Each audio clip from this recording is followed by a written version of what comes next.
কবরে যাও, মুনকার আর নেকির যখন আসবে চোখগুলো হবে নীল রঙের চোখ, ভয়ঙ্কর। কেমন চোখ ভাই? নীল রঙের ভয়ঙ্কর চোখ। আমি বলি একটা হাদিস, কোন একজন নবী আল্লাহকে বলেছিলেন যে আল্লাহ আমি মারা যাওয়া কোনো মানুষকে দেখতে চাই, সে কেমন আছে। এটা শুনেন ভালো করে হাদিসটা, মারা যাওয়া কোনো মানুষকে আমি দেখতে চাই, সে কেমন আছে। আল্লাহ পাক সেই নবীর আরজি কবুল করলেন, বললেন আচ্ছা ঠিক আছে দেখাচ্ছি। কবরের সামনে গিয়ে দাঁড়ালেন। 1000 বা 2000 বছর আগের কোনো ব্যক্তি যে মারা গেছে তাকে কবর থেকে চিন্তা করা হবে। নবী দেখছেন এবং সে ভয় থরথর করে কাঁপছে, এখনো ভয় থরথর করে কাঁপছে। নবীজি, আমাদের নবী নন, অন্য কোনো নবী তিনি, সেই নবী বলছেন যে তুমি ভয় কাঁপছো কেন? তুমি কত বছর আগে ইন্তেকাল করেছো, কি তোমার হালচাল বলো আমাকে। সেই ব্যক্তি বলছে আমি আজকে থেকে 1000 বা 1500 বছর আগে মারা গেছে। আমি ভয়ে কাঁপছি। যখন আমি মারা যাচ্ছিলাম, মালাকুল মউত যা আকৃতি নিয়ে আমার সামনে এসেছিল, ওই আকৃতি আমি এখনো ভুলতে পারি না, তাই দেখে আমি থরথর করে কাঁপছি। তিনি বলছেন যে আমি 1500 বছর হয়ে গেছে আমার মউতের, কিন্তু আমার দেহ থেকে এখন পর্যন্ত রূহ কবজ করার যে কষ্ট, এই কষ্ট এখনো যায় নাই। আর এই সব দুর্নীতি করে আর অন্যায় করে মানুষের সম্পদ আত্মসাৎ করে অন্যের উপর অত্যাচার করে আমরা ভাবছি যে আমরা কালকে আমাদের মাঠে পার পেয়ে যাবো। খালি কবরে যাও, তারপর বুঝবো। আল্লাহ রাব্বুল আলামিন আমাদের সবাইকে হৃদয়ের চোখটা খোলার তৌফিক দান করুন, হৃদয়ের কান দিয়ে কথাগুলো শোনার তৌফিক দান করুন, এবং আমাদের সবার কলব, মৃত কলব জীবিত করার তৌফিক আল্লাহ দান করুন। এই মাপে কম দেয় একটা পাপ যে বললাম সুদ, একটা বলেছি যে জেনা, একটা ব্যভিচার, আমানতের খেয়ানত, হ্যাঁ। তারপরে যার যোগ্যতাহীন ব্যক্তিকে যখন আপনি দায়িত্ব দিবেন, যখন মানুষ স্ত্রীর আঁচল ধরে বসে থাকবে, মায়ের সাথে খারাপ ব্যবহার করবে, বাবাকে দূরে ঠেলে দিবে, বন্ধু বান্ধবদের কাছে নিয়ে আসবে, যখন মসজিদগুলো হট্টগোল হবে, শোরগোল হবে, মসজিদ চাকচিক্যময় হবে, হেদায়েত উঠে যাবে, যখন দেখবেন সময় সংক্ষিপ্ত হয়ে আসছে, যখন দেখবেন যে জহরতুল কায়নাত, গান বাজনা বাদ্যযন্ত্রের সাথে সম্পৃক্ত যারা আছে, এই যে নর্তকী, এদের সংখ্যা বাড়তে থাকবে। ইউজাফু আলা রুউসিহিম বিল মাআজিফ, মানুষের কানের পাশে বাদ্যযন্ত্র বাজবে।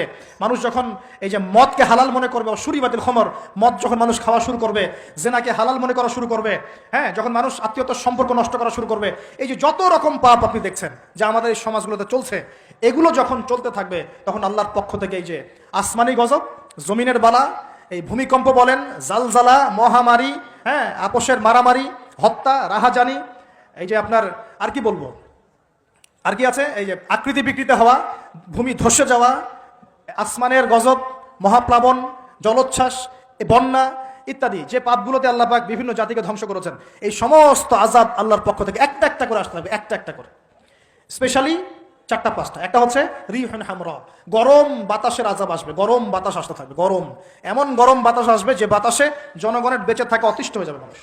2 নম্বর আসবে জালজালা, এমন ভূমিকম্প, সানাওয়াতু জালাজিল, ভূমিকম্পের বছরগুলো, একটা দুইটা না, বছরগুলো একটার পর একটা আসতে থাকবে।